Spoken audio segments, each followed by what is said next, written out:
So arithmetic progression MCQs घेऊया आपण. Question number 1 तुमचा. So in arithmetic progression in an AP 2, 4, 6, 8, the common difference D. What is the common difference D, guys? So D काढण्यासाठी तुम्हाला subtraction करायचं असतं. T1 is 2, T2 is 4, T3 is 6, right? So T2, D is what? Common difference D is equal to T2 minus T1. 4 minus 2. That is 2. बरोबर? 4 minus 2, that is 2. The difference आपल्याला कळतो लगेच. Difference आहे 2. Option आहे तुमचा C. Right. Same question तुमचा question number 2. Same question आहे बघा. What is the common difference between of the sequence 0, minus 4, minus 8, minus 12?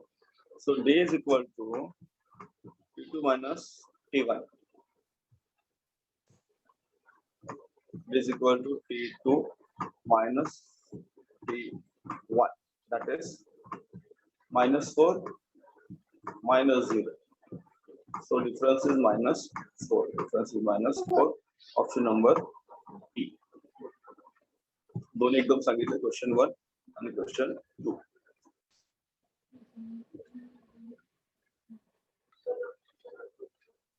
तर मराठीमधून सुद्धा आपण घेत आहोत अंकगणित श्रेणी. याचे आपले जे MCQs आहेत ते आपण या ठिकाणी घेत आहोत. पहिला प्रश्न आपल्याकडे आहे 2, 4, 6, 8 ...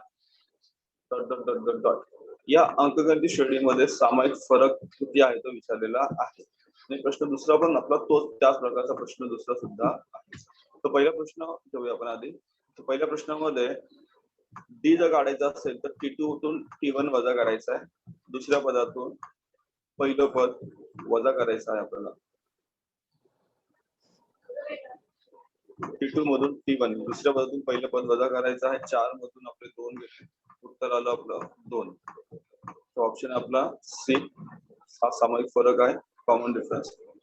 आणि जर दुसऱ्या गणिताचा विचार केला तर इथे सुद्धा डी बरोबर T2 वजा T1. तर इथं तुमचा आहे -4 मायनस 0 वजा 4 वजा 0 बरोबर आले वजा 4. तर ऑप्शन आहे तुमचा ऑप्शन नंबर बी. ऑप्शन नंबर बी आहे तुमचं उत्तर.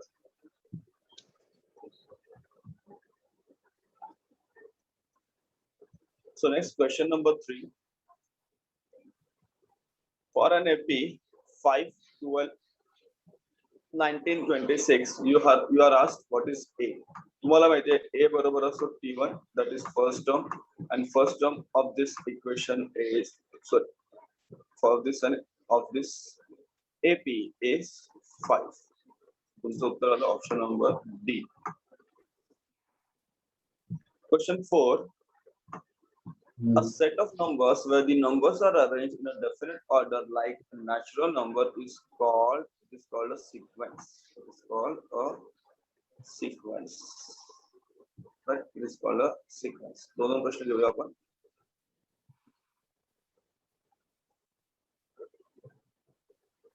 प्रश्न तिसरा आणि प्रश्न चौथा घेऊयातला सुद्धा आपण. प्रश्न तिसरा तुम्हाला विचारलाय की एक अंकगणित श्रेणी दिलेली आहे 5, 12, 19, 24 ... तुम्हाला विचारलं A बरोबर किती. तर तुम्हाला माहित आहे की A म्हणजे काय. T1 पहिलं पद फर्स्ट टर्म ती किती आहे 5 आहे. तुमचं उत्तर आलं ऑप्शन नंबर डी. देन दुसरा प्रश्न आहे, चौथा प्रश्न आहे नैसर्गिक संख्यांच्या प्रमाणे विशिष्ट क्रमाने मांडलेल्या संख्याच्या समूहाला काय म्हणतो आपण. अनुक्रमणिका नाही, संख्या नाही, ओळ नाही, काय म्हणतात त्याला क्रमिका. काय म्हणतात त्याला क्रमिका.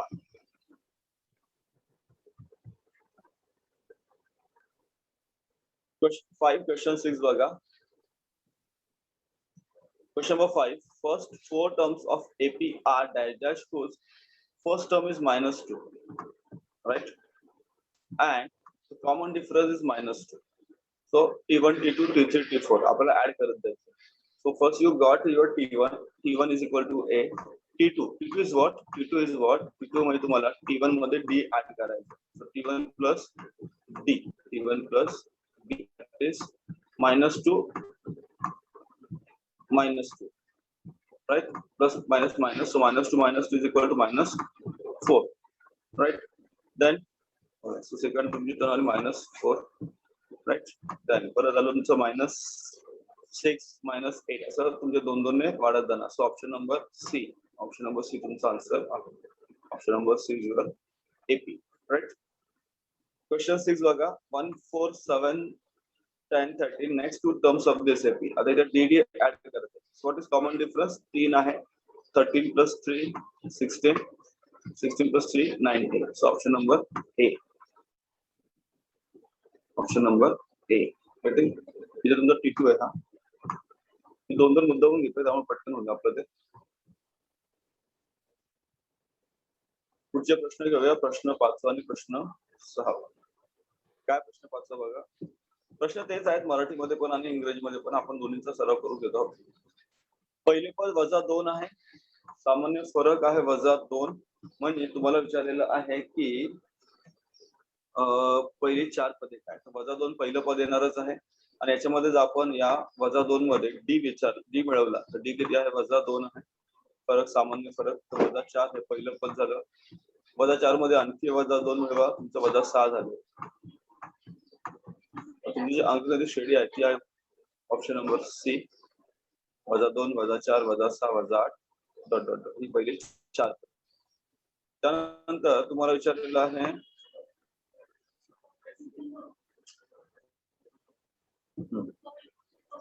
प्रश्न 6 बघा. 1 4 7 10 13 आहे. तुम्हाला पुढचे दोन पद. प्रत्येकाचा डिफरन्स जर बघितला 1 आणि 4 मध्ये डिफरन्स आहे 3 चा. इथे 4 आणि 7 मध्ये डिफरन्स सामान्य फरक आहे 3 चा. 3 3 13 अधिक 3 झाले 16. 16 अधिक 3 झाले 19. तुमचा ऑप्शन आहे A.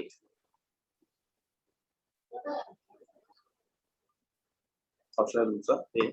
16 आणि 19 ची पुढची दोन पदे आहेत. खूप सोपं आहे. अंकगणित श्रेणीचे मार्क तर अजिबातच आपल्याला जायला नको. Question number 7. Find D common difference of an AP whose first two terms are -3 and -4. So first two terms T1 and T2 दिले. We have to find out D. D is what? T2 minus T1. आता इथे चिन्हामध्ये मुलं confuse होतात. -4 minus minus असं असतं ते. So इथे confuse होतात पोरं. काय होतं बघा answer. So here -4 + 3. -4 -4 plus 3. So the difference is -1, -1. Excellent. -1 तुम्हाला ऑप्शन दिलेला नाही. काहीतरी चुकतं तुमचं इथे. फर्स्ट टू टर्म दिले डी दिले. प्रश्न थोडीशी चूक असं वाटते मला. कारण -4 मधून -3 जर गेले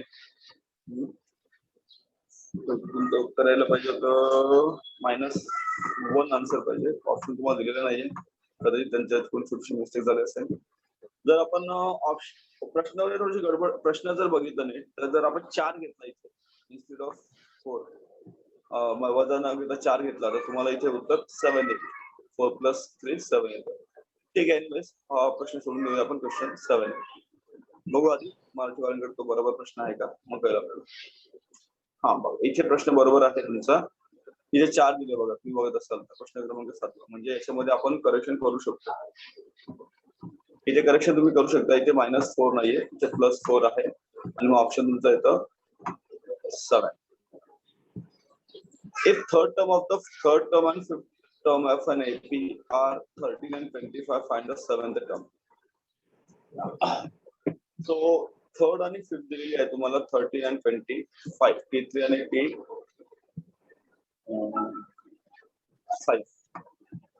T3 दिलं तुम्हाला. Sorry T3 is given, that is 13. And the formula apply to the TA answer. So you get T3 is equal to A plus 12D. A plus 12d. A plus 12d is what? 30. यांचा formula आपल्याला formula तुम्हाला लक्षात आले पाहिजे. That is n minus 1 आहे ना, मग 13 मधून 1 मायनस केला आपण. थोडं चुकलं. आधी आपण 7चं घ्या. 7चं उत्तर इथे 4 करेक्शन करा आणि तुम्हाला उत्तर मिळेल 7. ठीक आहे, मग 8 सोपं आहे, पण सांगतो. प्रश्न 7 बघा, याच्यामध्ये व्यवस्थित दिलेला आहे. नाही 6. हा, T1 दिलाय -3, T2 दिलाय 4. तुम्हाला डी विचारलेला आहे. 4 मधून तुम्हाला 3 वजा करायचे. 4 वजा 3 म्हणजे 4 अधिक 3. उत्तर आलं 7. उत्तर आलं तुमचं 7.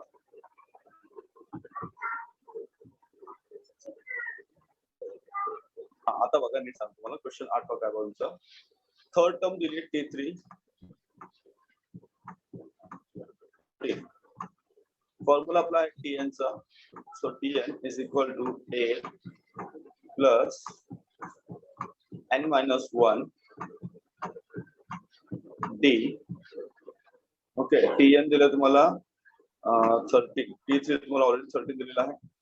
A प्लस n minus 1 म्हणजे 3 मधून 1 गेला, उरले 2. So A plus 2d. हा, A plus 2d तुम्हाला 30 मिळालं. देन सेकंड तुम्हाला विचारलं काय बघा, अजून काय तुम्हाला T5 फिफ्थ टर्म दिली ना. T5 25 आहे. दॅट मीन्स T5 तुमचा 25 आहे. जर आपण सोडवलं तर तुम्हाला मिळेल 25 is equal to A plus 4d. A plus 4d. Right ना. आता दोघांची बेरीज करायची आपल्याला. 13 आणि 25. 13 आणि 25 ऍड करा तर तुम्हाला T7 मिळेल. 13 प्लस 25 ऍड करा, T7 तुम्हाला मिळेल. कसं मिळेल बघा ते सांगतो मी. So here you get 8 30. 30 is your answer, option number D. हे कसं आलं बघा.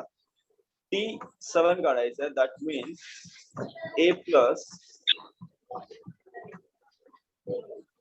1 मिनिट 38 असेल का. T7 तुमचा A plus 6D आला.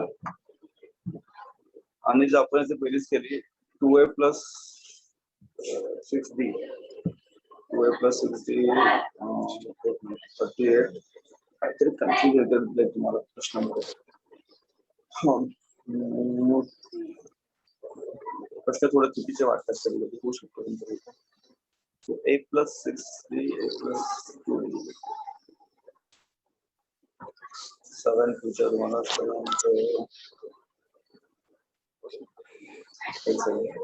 सो बेरीज करा तुम्हाला 2A plus 6D मिळणारच आहे.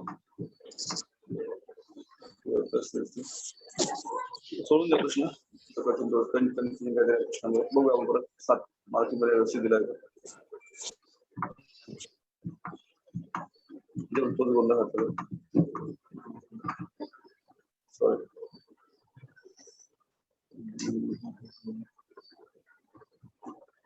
हा, एक मिनिट. आता प्रश्न 13वं पद. 13वं पद आणि 5वे पद. दुसरे पद 13 आहे, 5वे पद 27 आहे. काय दिलंय थर्ड टर्म आणि फिफ्थ टर्म. तो तर गोंधळ घातलाय. आता इथे सुद्धा आपण इथे कधी येऊ शकतो आपण. दुसरे पद दिलंय. हा, मग आता तुम्हाला येऊ शकतो. दुसरे पद दिले 13 आणि 5वे पद दिलंय. तर तुमचं T2 किंवा जर आपण म्हटलं हा T2 तुमचं 13 आहे. दॅट मीन्स 13 आलं तर T2 म्हणजे A अधिक D n minus 1 ना. इथे तुमचा त्यानंतर 5वे पद दिलंय T5. T5 25 आहे म्हणजे 25 बरोबर तुमचं आलं A plus 4D. राईट. 7वं पद विचार तुम्हाला.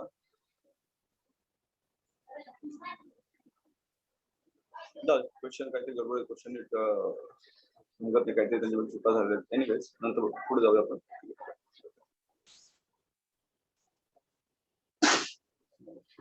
नवा प्रश्न घ्या. T3 विचारलंय, एपी दिलेली आहे, सोपं आहे, तुम्ही सरळ सांगू शकता की T1 आहे तुमचा 9, T2 आहे 15, 50, T3 किती आहे 21, T3 आहे 21. ऑप्शन तुमचा आहे बी.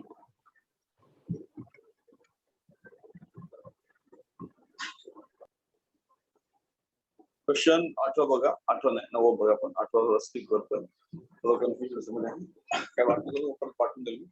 क्वेश्चन 9 बघा, 9, 15, 21, 27 मध्ये T3 विचारलं. तर 9 हे काय तुमचं पहिलं पद आहे, T1 आहे. 15 तुमचा T2 आहे, लगेच आपण समजू शकतो. आणि 21 हा तुमचा T3, राईट. म्हणून तुमचं उत्तर आलं 21. ऑप्शन नंबर बी.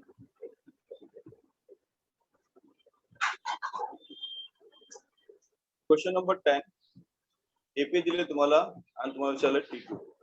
आता मला सांगा किती सोपं आहे. हा तुमचा T1 आहे आणि -4 हा तुमचा T2 आहे. एवढे सगळे प्रश्न आले, तुम्ही का नाही लिहिले परीक्षा? तो ऑप्शन तुमचा आहे -4, ऑप्शन नंबर बी.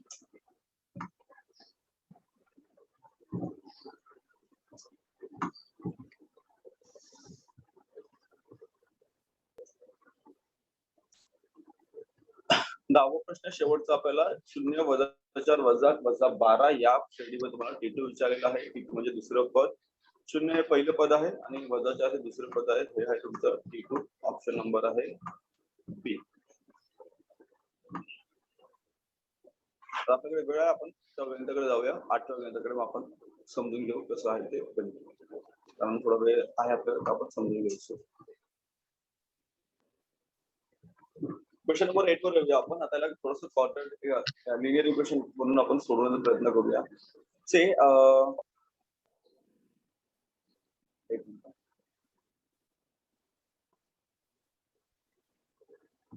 तर जर आपण घेतलं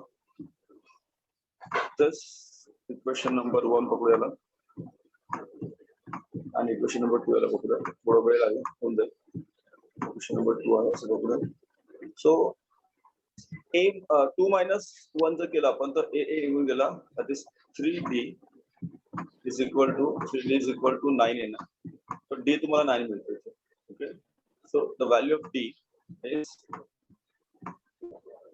एक मिनिट,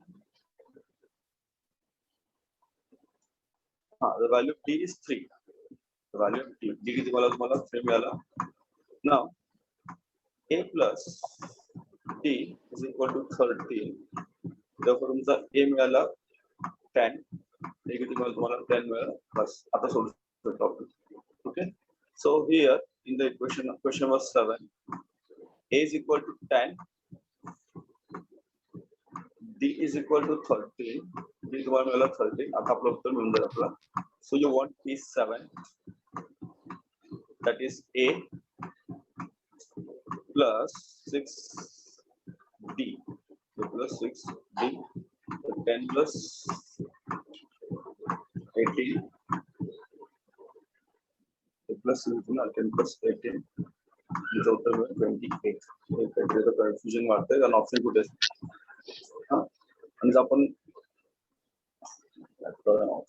प्रश्न ऍक्च्युली चुकल्यासारखं होतं, उत्तर कुठे मिळतच नाही. प्लस 6D बेस 3 सायकल नाही, 10 plus 18 that is 10. एनिवे सोडून द्या, चलो.